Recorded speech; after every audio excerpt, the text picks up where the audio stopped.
Welcome to NFL Daily, where we don't believe in jinxing a winning streak. I'm Gregg Rosenthal, and I'm here in the Chris Wesseling podcast studio with my friend Cynthia Frelund, who has beaten me like a drum on our NFL Network show, Game Day View. But I mentioned that streak up top because I'm gonna wear it. This is the week where I'm just gonna say it like I'm on a 7-week winning streak here. In this studio, you're on a heater. Picking against the spread. Look at us. It's a perfect palindrome. You're struggling right now on this show. You're crushing me on the others. But I went 3-0 last week, and that brings my 7-week streak. All winning up to 16-5 overall after 13. So I'm feeling great. And you would think usually when you get some picks right, you're feeling confident. It's like the basket looks bigger. Yeah. You know what I mean? When you're shooting, playing basketball. Yeah, I hate the slate. And then I looked at the slate, and the games aren't speaking to me in the way that they normally did. In the end, I wrote down 5 that I like-ish, but they weren't speaking to me like they normally do. Fair. And because of that, I'm going to give you the first pick. Oh, perfect. Well, that's nice of you because, all right, so I kind of hate this one, but don't hate it if you're going first with it. No, I hate the whole week. So I agree. I hate it one of the least. Okay. How about that? It's the least hate of the hate. So there we go. I think that on Monday Night Football, the San Francisco 49ers win by a touchdown. That was one of the ones I like. By more than a touchdown. I think it's right at 7. Yeah. Yeah. I do like that one. I didn't write it down, but that actually was one of the few that was like, they're almost begging you to take the Panthers. They're like pleading with you, take the Panthers.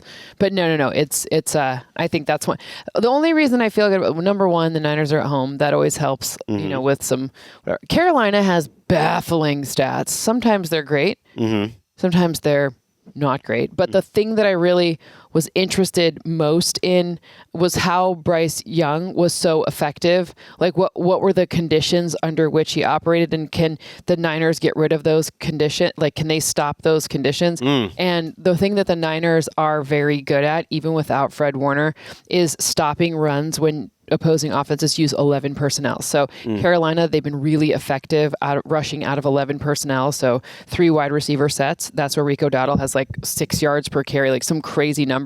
But the Niners, even without Fred Warner, they're still good at stopping that. So to me, I was like, all right, I feel namaste. I feel better about that. And it's been interesting. The last couple of weeks, Dowdle's yardage, at least on the ground, has gone way down. Yep. And if you make Bryce Young one-dimensional, he could light you up for 400 yards plus like he did last week, but that's happened like once all year. I don't expect that to happen. I think there's some crazy stat out there that in games after, it's like too small to be a real like relevant one, but it's a fun one to tell your friends. In games after he's thrown 3 touchdowns, he's not thrown more than 1 touchdown in the next game. It's a minuscule, but it's still fun. Monday Night Football, if your family like mine is coming early, you need weird stats to talk about in case things get when did quiet, they arrive for Thanksgiving? Monday.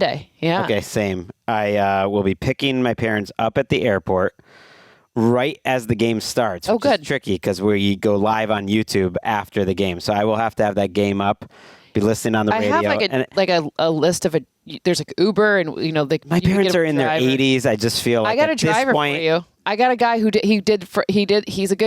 very reliable. Okay, we'll talk off here. Mike the driver. I might take you up on that. He's great. Okay. I also think the 49ers have like a better than people think chance of having one of the best offenses in the league down the stretch. So that's my main reason is I trust their offense. I do not trust the Panthers defense at all, which has actually been playing worse lately. So I like that pick by you. Oh, I was considering it. I appreciate that. Okay, so like I was saying, I don't have any model. Nope. And no computer model. I just I wait till Thursday morning, and then I look at the lines and I see like, which ones which ones speak to me? Yeah. Which is like, ooh, okay. That's a team I'm higher on than consensus. That's a team I'm lower on. And almost nothing really spoke to me in a loud voice. But there was one chirping voice that was annoying to me because I don't want to do this. Okay. And that was from a game down in New Orleans. Oh, I like this one too. I don't know. Is it the same side? Because it's for the underdogs. I hate going against the Saints. Same. But this game is so irrelevant to everyone except for the employees of the New Orleans Saints and the Atlanta Falcons and the fans, because it's as good a rivalry as there is, that I don't think there's going to be a lot of national betting on this game. And yet, I looked at this and I thought, in what world are the Falcons not a significantly better team than the Saints? And they're underdogs by 2.5. And I get Kirk Cousins is starting. I do think that's bad, but not as bad as it could be because Michael Penix is up and down. And then Drake London is out, which is quite bad. But ultimately, I just think they're a better overall unit, and their defense is the best overall group in this game. Yeah, this is a team that blitzes a ton, second highest blitz rate in the NFL. And you know what happens when you look at Tyler Shuck against the blitz? It doesn't go well. So I'm with you on that. I also think, this is my only, and I'm actually aligned with you on Atlanta winning straight up. So I'm looking at this one and I'm like, does this mean all the fantasy people that I work with are there it is. It's the Kyle Pitts game. Kyle Pitts. You're just going to keep, and it's all fantasy pundits will say it. And it might be, but good Lord, we've been really stop trying to make Kyle Pitts happen. It's not going to happen. At the beginning of the season, it felt like it was happening. I thought he is a better NFL player than he used to be. He is up to 47 receptions on the season, under 10 yards per catch, with 1 touchdown. So not a great fantasy season. Could be worse. Go with Darnell Mooney instead. Just do yourself a favor. Stop trying to play this game of... Stop trying to make fetch happen, Tulane grad returning to the Superdome. Not that they played in the Superdome by the time he was playing there. Doesn't matter. Back when I was a student, that's right. That's where we played. God, that's pretty cool for you. Yes and no. It was empty. There were not many people showing up to those games in a huge stadium. The Green Wave, But didn't show up. Green Wave might be playing the college football playoffs. But I feel great about that. I really do. I think Shucks succeeded so far by being really great in improvising and showing his athleticism. Yep. A little surprising that that's how he's winning. Yep. And maybe he'll continue to do that. But I just think the Falcons defense, Jalen Walker's playing better, is the real deal. And they will get it done on the road and sweep that series this season. Okay, your second pick. Okay, so I'm gonna go with this one. Why not? I don't think Seattle wins by more than 13.5. Whoa! Why? Slow it down. Slow down the dang game. I don't necessarily think... I think that they win handily, but the center's on IR. Gray Zabel, is he playing? Left guard? Don't know. Right. So he got injured as well. I just think that this is a team that there's a ton of deep balls. We know Sam Darnold, he's going to throw the deep ball. This is and they're crazy. Good against it. But here's the thing. I just think they slow the pace down in this matchup just enough to not just a little bit of pace, a little bit of... See, I wish I led with my Seattle minus 13.5 because now it feels like I'm going against you. You can go against me. That was kind of my top pick.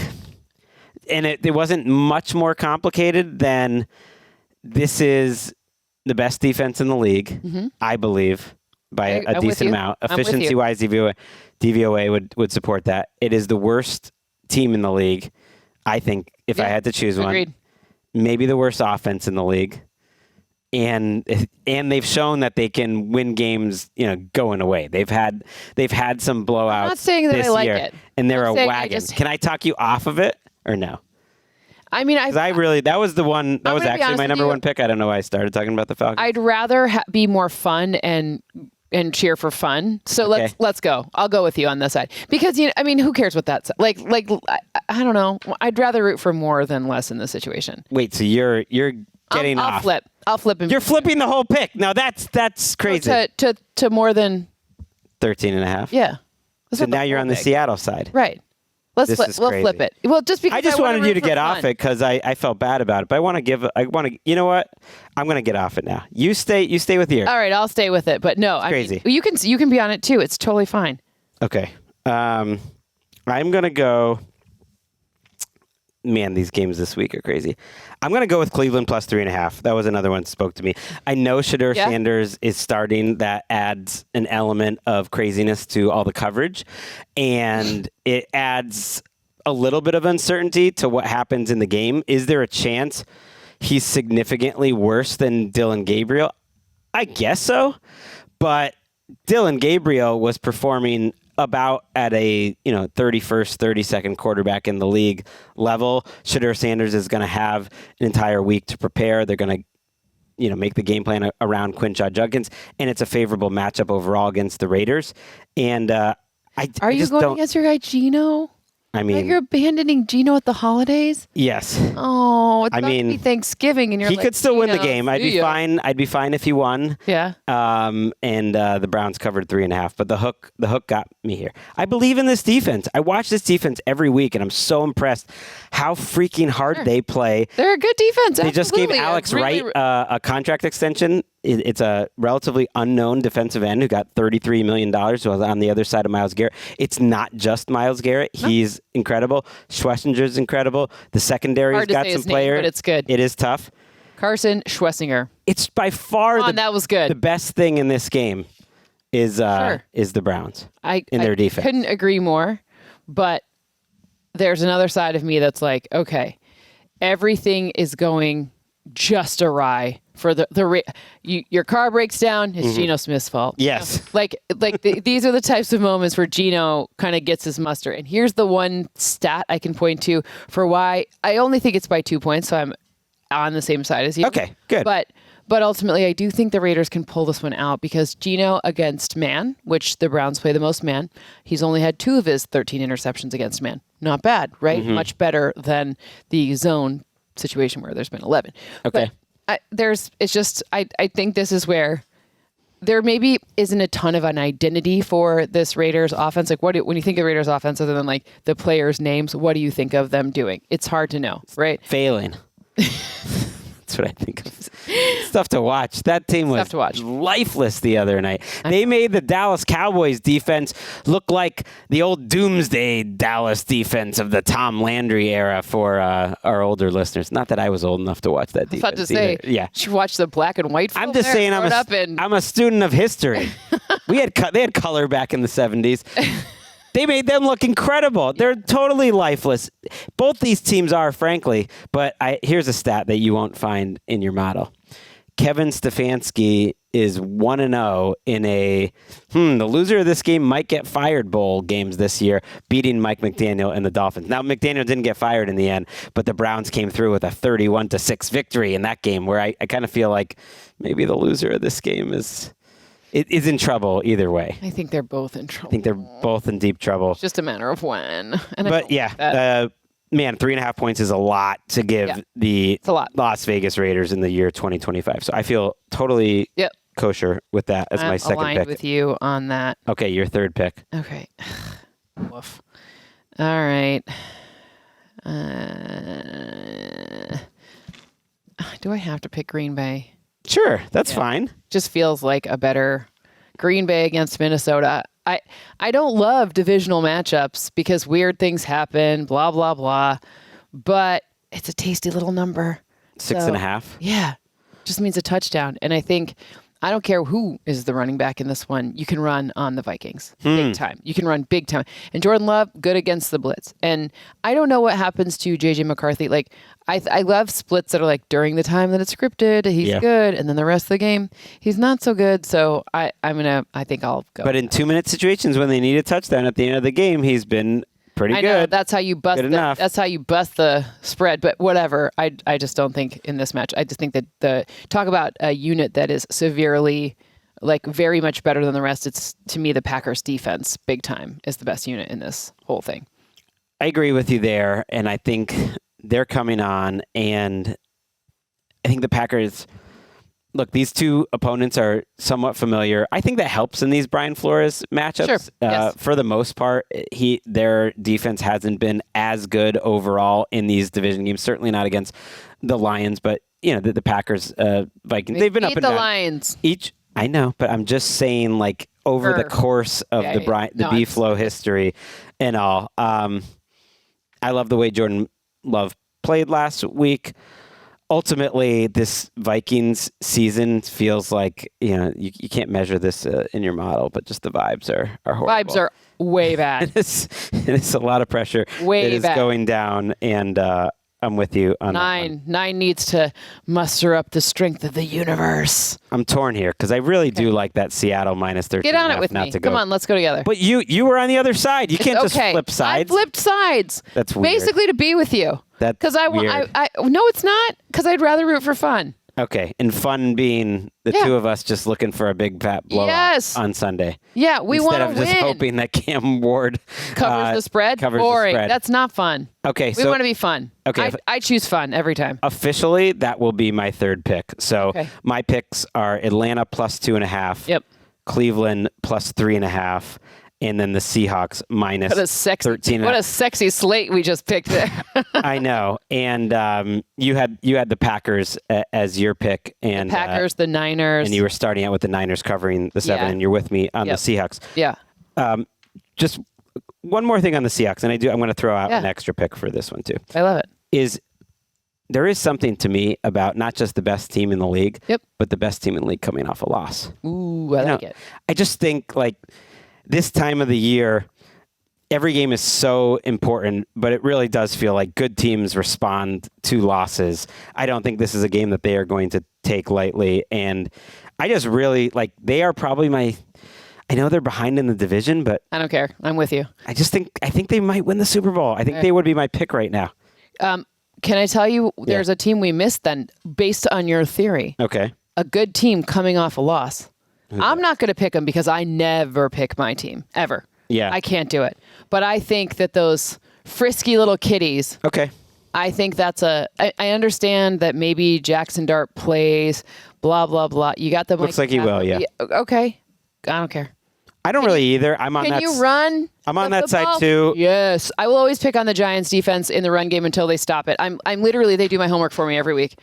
Until they prove they can do anything against run. And now you got to do it against Jahmyr Gibbs. And David Montgomery? Yes. And now Jameson Williams sometimes running the football. And they've been great coming off a loss in general this year. Roar! And it's Jared Goff coming back to... Do you want to make that your third pick instead of Seattle? I will never pick my team. Okay. I can't. I have too much... My heart is in. It's just too much in there. I'm on the same side of you on that one too, and I think just Jared Goff returning to the friendly confines of a dome and everyone chanting his name and loving him. He'll do great. But my extra pick here is actually Pittsburgh plus 2.5. Okay. I don't care about who plays Same quarterback. I think the Bears are a little overpriced in the market. No, this one I was surprised. I was like, okay. I do think what are you saying? Phony? Fugazi. Fakes? Fugazi. Wow. I'm not saying they're phony or fakes. I'm saying that they're right now in Seoul. They are number 1 in the NFC North. Yes. Yeah? They're 25th in efficiency, according to DVOA, largely because of a really poor defense. It's a bad defense. This is why we talk about DVOA. Anyways, I'm just kidding. I like DVOA. Some of the other ones I don't, but I like that one. Ultimately, I'm looking at this and I'm saying, you got 6 games coming up against last year's playoff teams. You get through some of those, then I'll have a little more belief, because your quarterback right now, he has a sub 60 completion percentage. That is not easy to overcome. I don't care who you are. So that is where I'm like, okay, in terms of making the playoffs, yes, but hosting a home playoff game, that feels like a bridge too far. I don't have them making the playoffs, to be fair, but I have them on and as the 8 seed just on the outside looking in. I just think about the Packers defense and then think about what you think about. Think about what you think about the Packers and then what you think about the Bears. Even if you're not a Lions fan like me, think about what you think about the Lions and then what you think about the Bears. It's just they're not there. And by the way, that's okay. Yes. Maybe it's better. See, Dable, Brian, what happens when you make the playoffs a little too soon before your team has caught up to your wins based on that 4th place schedule, getting you into a much better, it's going to be okay. Chill. I think this is the swing game for their whole season because the schedule gets brutal after this. Brutal. And this is certainly a winnable game, whether it's Mason Rudolph or more likely Aaron Rodgers, although I don't think Rudolph is going to be a big negative. But I see the Bears left tackle situation, which already wasn't great, and now they have an injury there. And I do trust in some of the changes that the Steelers defense has made overall. I think their defense is the most trustworthy group in this game, and they can get heavy on the other side of the ball and I think run it on the Bears, which I just do not trust that Bears defense at all. And I think the Bears offense is going to have to be so clean to win week after week. So I like the Steelers in this game, but that's a bonus pick.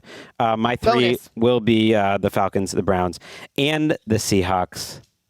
All right. We're going to nail this one. We're going to nail it. We did it. You know what else? No, that's what that smells like 6-0. You know what else we nailed is the most recent addition to the NFL Daily family. I have not mentioned this on the show before is that our friend Ollie Connolly, who I've worked with at Talk Sport, who has a Substack, The Read Optional, is going to come on board and do a show with us weekly.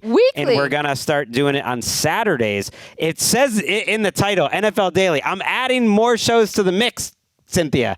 You can definitely afford to get your parents a driver from the airport with all these extra shows. Well, they don't pay me per show, unfortunately. I mean, I wish they did, but I'm doing fine. I'm not complaining about. I love all of our partners. Are you ever going to not work? Oh, my goodness. I mention all that because that's the next show in the feed. Which I'm no great. longer throwing it to Sunday Night Football. You're going to hear Ollie and I overnight. We will drop it East Coast time.